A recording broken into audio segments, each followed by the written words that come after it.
नमस्कार दोस्तों, इस वीडियो में हम आरपीएससी फर्स्ट ग्रेड व सेकंड ग्रेड भर्ती परीक्षाओं के प्रीवियस ईयर के क्वेश्चंस को हल करेंगे। इस वीडियो में हम तत्वों का वर्गीकरण एवं गुणों में आवर्तिता वाली यूनिट के प्रीवियस ईयर के क्वेश्चंस को हल करेंगे। वीडियो को एंड तक जरूर देखें और यूजफुल लगे तो वीडियो को लाइक और शेयर करना ना भूलें। तो हम ले रहे हैं तत्वों का वर्गीकरण एवं गुणों में आवर्तिता। इसमें हम उन्हीं क्वेश्चंस को कंसीडर कर रहे हैं जो आरपीएससी फर्स्ट ग्रेड और सेकंड ग्रेड के प्रीवियस ईयर के क्वेश्चंस पेपर में पूछे गए हैं। पहला क्वेश्चन ले रहे हैं, निम्नलिखित में से किस स्पीसीज की उच्चतम इलेक्ट्रॉन बंधुता है। तो यहाँ देखो O माइनस है, F माइनस है।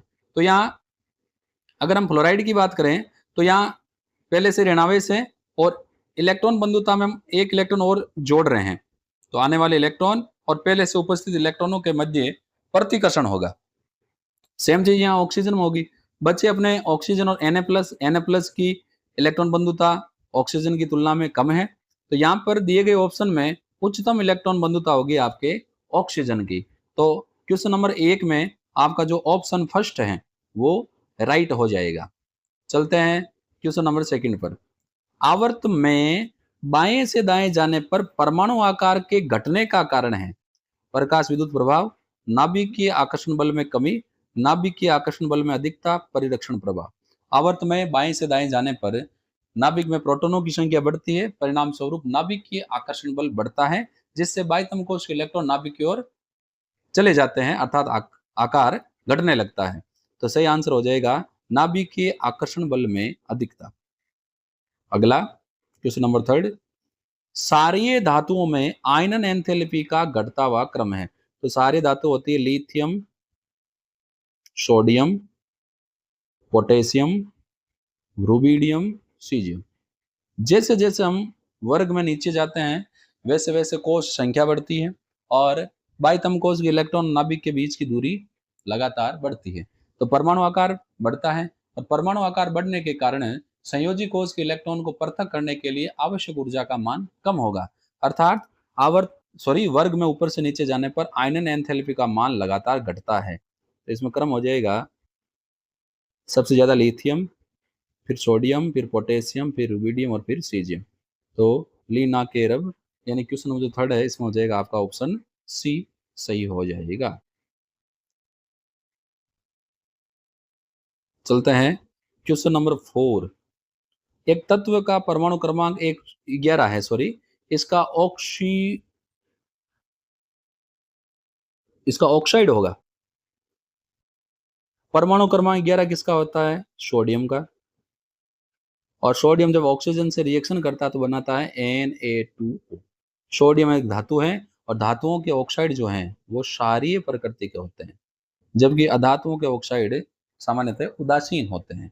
तो ये राइट आंसर हो जाएगा ऑप्शन ए, यानी सोडियम का जो ऑक्साइड है वो क्षारीय प्रकृति का होगा। Question number 5।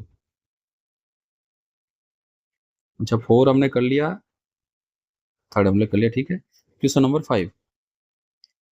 क्वेश्चन नंबर 5 जो है इसकी बात करते हैं। निम्नलिखित में से कौन सा विन्यास सर्वाधिक विद्युत ऋणी परमाणु का है? तो सर्वाधिक विद्युत ऋणी परमाणु होता है फ्लोरीन। नंबर 9 पर इसका इलेक्ट्रॉनिक विन्यास होता है 1s2 2s2 2p5, यानी नॉर्मल की बात करें तो ns2p5। तो ये तो नहीं है, ये भी नहीं है, ऑप्शन सी अपने सही हो जाएगा। यानी जो सर्वाधिक विद्युत ऋणी परमाणु है उसके बाह्यतम कोश में इलेक्ट्रॉन 7 होते हैं, 8 करने के लिए उसको 1 इलेक्ट्रॉन की आवश्यकता होती है। Question number 6। किसी परमाणु के 2 क्रमिक आयनन विभव के मान में वृद्धि निम्न में से किसमें वृद्धि के कारण होती है? यानी जैसे मान लो कोई एलिमेंट जैसे लिथियम है, इसके बाद नंबर 4 पर क्या आता है? बेरिलियम। तो ऐसे जैसे जैसे हम आगे जाएंगे आयनन विभव बढ़ेगा। तो आयनन विभव क्यों बढ़ता है? क्योंकि प्रोटॉनों की संख्या बढ़ने पर प्रभावी नाभिकीय आवेश बढ़ता है, परिणाम स्वरूप बाह्यतम कोश के इलेक्ट्रॉन को निकालने के लिए हमें पहले की तुलना में अधिक ऊर्जा देनी पड़ेगी। तो प्रभावी नाभिकीय आवेश, इलेक्ट्रॉनों की संख्या, आयनिक त्रिज्या, उपरोक्त सभी से सही हो जाएगा ऑप्शन नंबर ए, प्रभावी नाभिकीय आवेश में वृद्धि।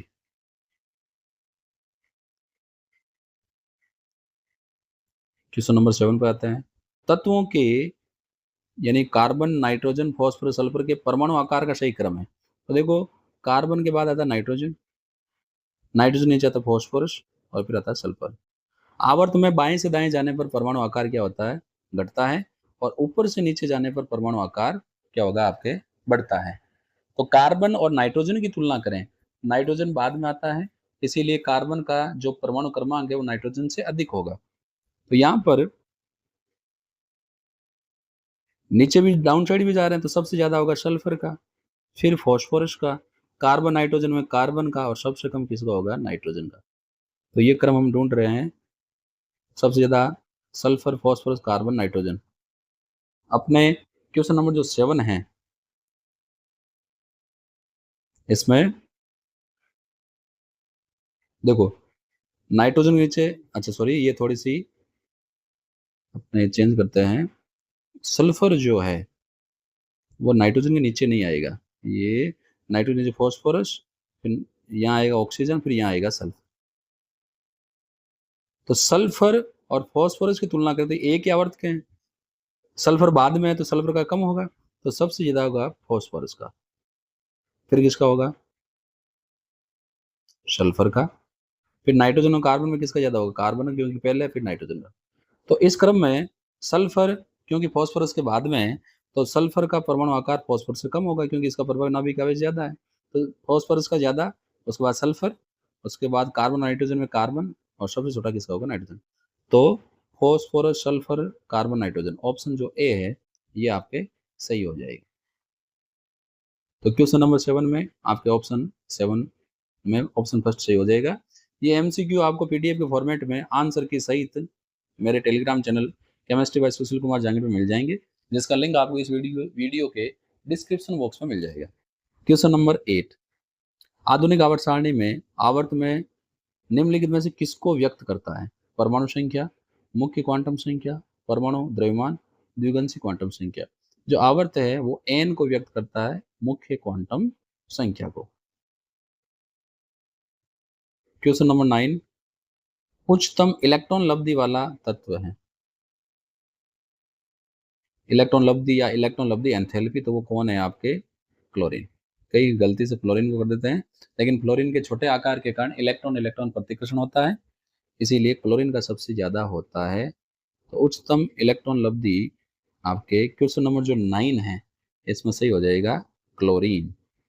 निम्नलिखित तत्वों हाइड्रोजन, ऑक्सीजन, फ्लोरीन, सल्फर और क्लोरीन के लिए विद्युत ऋणता का बढ़ता हुआ क्रम है। तो इसको देखो, हम सीक्वेंस से कर लेते हैं। ऑक्सीजन के डाउन में सल्फर, फ्लोरीन के डाउन में क्लोरीन, और सबसे ये फिर आगे हाइड्रोजन। तो विद्युत ऋणता की बात करें तो सबसे ज्यादा तो किसकी होगी? फ्लोरीन की। ये भी नीचे जाने पर विद्युत ऋणता घटती है, बाएं से दाएं जाने पर विद्युत ऋणता बढ़ती है, तो सबसे ज्यादा होगा फ्लोरीन का। क्लोरीन ऑक्सीजन में ऑक्सीजन की ज्यादा होगी, फिर होगी क्लोरीन की। क्लोरीन से कम किसकी होगी? सल्फर की, क्योंकि क्लोरीन पहले आ रहा है, ये बाद में सल्फर पहले आ रहा है, सल्फर की कम होगी। और सबसे कम किसकी होगी? हाइड्रोजन की। FOClSH, सबसे ज्यादा FOClSH, यानी ऑप्शन जो आपका डी है ये सही हो जाएगा। ये आप ध्यान रखें, सबसे ज्यादा विद्युत ऋणता फ्लोरीन की, सबसे ज्यादा इलेक्ट्रॉन लब्धि एंथैल्पी क्लोरीन की। अगला, इलेक्ट्रॉन आत्मीयता यानी इलेक्ट्रॉन बंधुता का घटता हुआ क्रम। तो ये जो 17वां वर्ग है, इसमें क्लोरीन की फ्लोरीन से ज्यादा होगी, फिर डाउन साइड वो चलेगा, यानी सबसे ज्यादा क्लोरीन, फिर फ्लोरीन, फिर ब्रोमीन, फिर आयोडीन। तो chlorine, fluorine, bromine, iodine, option जो बी है ये आपके सही हो जाएगी। अब चलते हैं क्वेश्चन नंबर 12। Z बराबर 120 वाले तत्व का स्थान आवर्त सारणी में किस परिवार में होना चाहिए? तो इसको हम अभी हम करते हैं। तो देखो, आवर्त सारणी में जो सारी धातुएं हैं वो होती है लिथियम 3 नंबर पर, फिर सोडियम 11 पर, फिर जो इसके बाद तीसरा आवर्त है वो आ जाएगा 19 पर, चौथा आवर्त है वो 37 पर, पांचवा आवर्त है वो आपका हो जाएगा 55 पर, छठा आवर्त इसमें 32 आप ऐड करोगे प्लस 32 तो ये हो जाएंगे 87 पर, और सातवां आवर्त में आप 32 ऐड करोगे तो ये हो जाएगा 119। तो ये तो पहला वर्ग है, और 119 के बाद वाला कौन होगा? 120। तो पहला वर्ग क्षारीय धातुएं और दूसरे क्षारीय मृदा धातु, तो ये होगा आपके क्षारीय मृदा धातु। तो आप ऐसे ऐड करके देख सकते हैं, सिंपल सा है, मैं आपको बता देता हूँ। देखो इसको आप कैसे भी करके देख सकते हैं। हम्म। पहला आवर्त शुरू होता है 1 से, खत्म होता है 2 पर। दूसरा आवर्त शुरू होता है 11, समाप्त होता है आपके, सॉरी 3, समाप्त होता है आपके 10 पर।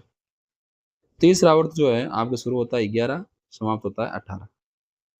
चौथा आवर्त आपके शुरू होता है 19, समाप्त होता है आपके 36। पांचवा आवर्त शुरू होता है आपके 37, समाप्त होता है 54। छठा आवर्त आपके शुरू होता है 55, समाप्त होता है 86। सातवां जो आवर्त है वो आपके शुरू होता है 87 और समाप्त होता है 118।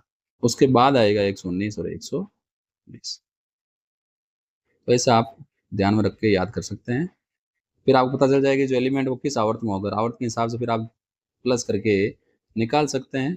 तो इस फॉर्मूले की सहायता से, जो भी मैंने आपको बताया, इसकी सहायता से आप किसी भी परमाणु संख्या वाले तत्व की आवर्त की और उसके वर्ग की जानकारी आसानी से निकाल सकते हैं।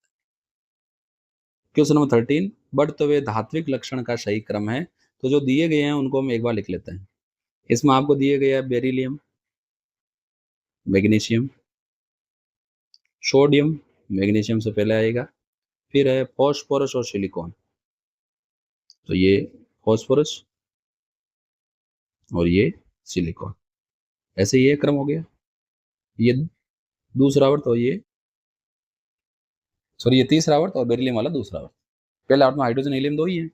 अब धात्विक लक्षण का कह रहा है, ऊपर से नीचे जाएंगे तो धात्विक लक्षण बढ़ेंगे, बाएं से दाएं जाएंगे तो धात्विक लक्षण घटेंगे, क्योंकि इलेक्ट्रॉन त्यागने की प्रवृत्ति घटती है आयनन विभव बढ़ने के कारण। अब यहाँ बाएं से दाएं जाने पर धात्विक लक्षण घटेंगे, ऊपर से नीचे जाने पर धात्विक लक्षण बढ़ेंगे। तो यहाँ मैग्नीशियम है वो सोडियम की क्या है बाद में, तो सबसे ज्यादा धात्विक लक्षण होगा सोडियम का। उसके बाद ऊपर से नीचे जाने बढ़ता है ना, तो मैग्नीशियम, फिर इसके बाद बेरिलियम, फिर सिलिकॉन और फिर फॉस्फोरस। तो ये देख लो NaMg, बेरिलियम Si, तो आपके क्वेश्चन नंबर जो 13 है इसमें ऑप्शन आपके पहला सही हो जाएगा। तो ऐसे क्वेश्चन जब भी आए तो जैसे मैं लिख रहा हूँ आप आवर्त या वर्ग वाइज उनको लिख लें जैसे क्वेश्चन में दिया गया है, और फिर आराम से आप ऑप्शन से मैच करते हुए आंसर सही निकालें। क्वेश्चन नंबर 14, निम्नलिखित में से किसका आकार सबसे छोटा है? तो देखो नाइट्रोजन पर -3, 10 इलेक्ट्रॉन हो गए। फ्लोरीन पर 9 + 1 10, सोडियम पर 11 में से 1 गया 10, ऑक्सीजन 8 + -2 10। यानी ये 10 इलेक्ट्रॉन वाली सम इलेक्ट्रॉनिक श्रेणी है, और सम इलेक्ट्रॉनिक श्रेणी में आकार उसका छोटा होता है जिसमें प्रोटॉनों की संख्या अधिक हो, इलेक्ट्रॉन कम हो। तो यहाँ पर आपके सोडियम जो है इसमें इलेक्ट्रॉन 10 है, जबकि प्रोटॉन कितने हैं? 11। तो अधिकतम प्रोटॉन इसी में है, तो प्रोटॉन अधिक तो आकार छोटा, क्योंकि प्रभावी नाभिक आवेश प्रोटॉनों की संख्या पर डिपेंड करते हैं। प्रोटॉन जितने अधिक, प्रभावी नाभिक आवेश उतना ही अधिक, आकार उतना ही छोटा। Na+ का आकार सबसे छोटा हो जाएगा, सिंपल। अब चलते हैं क्वेश्चन नंबर 15, निम्नलिखित में से किसकी जलीय विलयन में अधिकतम साइज होगी? तो ये सारी धातुएं हैं, लिथियम, सोडियम, पोटेशियम, रुबिडियम। अगर सामान्य आकार की बात करें तो सबसे ज्यादा आकार होगा रुबिडियम का, लेकिन ये धनावेशित हैं, और धनावेशित आयन को जब हम विलयन में डालते हैं तो जिसका आकार छोटा होता है उसका जल योजन उतना ही अधिक होगा, और जल योजन जितना अधिक होगा आयन का आकार बड़ा होगा, गति कम हो जाएगी। तो यहाँ छोटा आकार कौन है? किसका? लिथियम का। तो इसका जल योजन अधिक होगा, तो जल योजित होने के बाद इसका आकार बढ़ जाएगा। तो अधिकतम आकार किसका होगा? लिथियम का, Li+ का। अब चलते हैं अपने क्वेश्चन नंबर 16, निम्नलिखित में से उभयधर्मी ऑक्साइडों का ग्रुप है। CaOCl2 ये कैल्शियम ऑक्साइड है, ये तो सारी होगा। CO2SO2 अम्लीय, ये आपके आगे Na2O धातु का ऑक्साइड, ये आपके सारी होगा। Al2O3 aluminium oxide arsenic oxide, ये आपके उभयधर्मी होगा, जो अम्ल के साथ सार और सार की तरह सार के अम्ल के साथ सार की तरह व्यवहार करेंगे और सार के साथ अम्ल की तरह व्यवहार करेंगे, यानी उभयधर्मी ऑक्साइड होंगे। बात करते हैं क्वेश्चन नंबर 17। परमाणु क्रमांक 105 वाले अति भारी तत्व का प्रतीक चिन्ह है। तो 105 है, इसमें पहले एक का हो जाएगा अन, इस ओ का हो जाएगा नील, और फिर 5 के लिए होता पेंटियम, नाम तो ये हो जाएगा। प्रतीक करेंगे तो पहले का अन से यू, 0 नील से एन, पेन से पी, UNP, ऑप्शन डी सही हो जाएगा। वीडियो को लाइक और शेयर करना ना भूलें, और अगर कोई इश्यू है तो आप कमेंट बॉक्स में जरूर बताएं। निम्नलिखित में से प्रथम आयनन ऊर्जा का सही क्रम है। तो ये है कार्बन, नाइट्रोजन, ऑक्सीजन, फ्लोरीन। बाएं से दाएं जा रहे हैं, परमाणु आवेश बढ़ रहा है, तो इलेक्ट्रॉन निकालने के लिए आवश्यक ऊर्जा भी बढ़ेगी, तो आयनन ऊर्जा भी बढ़नी चाहिए। लेकिन जो नाइट्रोजन है, इसका इलेक्ट्रॉन विन्यास होता है 1s2 2s2 p3, और ऑक्सीजन के बाध्यम कोश में होते हैं P4 और S में होते हैं 2। तो ये P4 है, जबकि नाइट्रोजन में जो विन्यास है P3, ये अर्धपूरित विन्यास है, स्थायी है, और स्थायी विन्यास से इलेक्ट्रॉन निकालने के लिए आपको अधिक ऊर्जा की आवश्यकता होगी। जबकि ऑक्सीजन के P में 4 है, यदि ये एक निकाल दें तो स्थायी विन्यास P3 प्राप्त कर लेगा, इसीलिए ऑक्सीजन से इलेक्ट्रॉन निकालने के लिए आवश्यक ऊर्जा कम होगी, क्योंकि ये देना चाह रहा है। जबकि नाइट्रोजन पहले से स्टेबल है, वो नहीं देगा, तो निकालने के लिए अधिक ऊर्जा की आवश्यकता होगी। तो क्रम क्या हो जाएगा? क्रम आपके नाइट्रोजन जो है, इसका आयनन विभव, आयनन एंथैल्पी, ये ऑक्सीजन से अधिक हो जाएगी। तो पहले कार्बन, फिर ऑक्सीजन, फिर नाइट्रोजन, फिर फ्लोरीन, ये क्रम चलेगा। आपके ऑप्शन जो सटीक बैठ रहे हैं वो देख लो, फ्लोरीन, नाइट्रोजन, ऑक्सीजन, कार्बन, यानी आपके क्वेश्चन नंबर जो 18 है, इसमें डी ऑप्शन सही हो जाएगा। क्वेश्चन नंबर 19 लास्ट क्वेश्चन है, निम्नलिखित प्रजातियों के आकार का बढ़ता हुआ सही क्रम है। तो यहां देखो F- है, Na+ है, Mg+2 है, और एल्यूमिनियम है। इसको अगर हम ध्यानपूर्वक देखें तो देखो, एल्यूमिनियम जो है, इसमें 13 ही इलेक्ट्रॉन है और 13 ही प्रोटॉन है। फ्लोराइड में 9 प्रोटॉन और 10 इलेक्ट्रॉन। Na में 10 इलेक्ट्रॉन, 11 प्रोटॉन। Mg में 10 इलेक्ट्रॉन, 12 प्रोटॉन। तो यहाँ पर Na और Mg में Mg का आकार छोटा होगा क्योंकि आवेश अधिक है। बात रही एल्यूमिनियम और फ्लोराइड की, तो एल्यूमिनियम में इलेक्ट्रॉनों की संख्या फ्लोराइड की तुलना में अधिक है, इसीलिए सबसे बड़ा आकार होगा एल्यूमिनियम का, उसके बाद F- का, और Na और Mg में Mg का छोटा होगा। तो पहले एल्यूमिनियम का आकार सबसे बड़ा, उसके बाद F-, उसके बाद Na+, और उसके बाद Mg। तो आपके ऑप्शन जो बी है ये सही हो जाएगा। प्यारे दोस्तों, मैंने आपको तत्वों का वर्गीकरण और गुणों में आवर्तिता वाले यूनिट के PYQ यहाँ करवाएं। वीडियो को लाइक और शेयर करना ना भूलें, और कमेंट बॉक्स में ज़रूर बताएं कि ये वीडियो आपके लिए कितने हेल्पफुल है, ताकि ऐसे ही और वीडियो मैं आपके लिए लेकर आऊँ। मैं सुशील कुमार जांगीड़ आपको फिर मिलूंगा। धन्यवाद।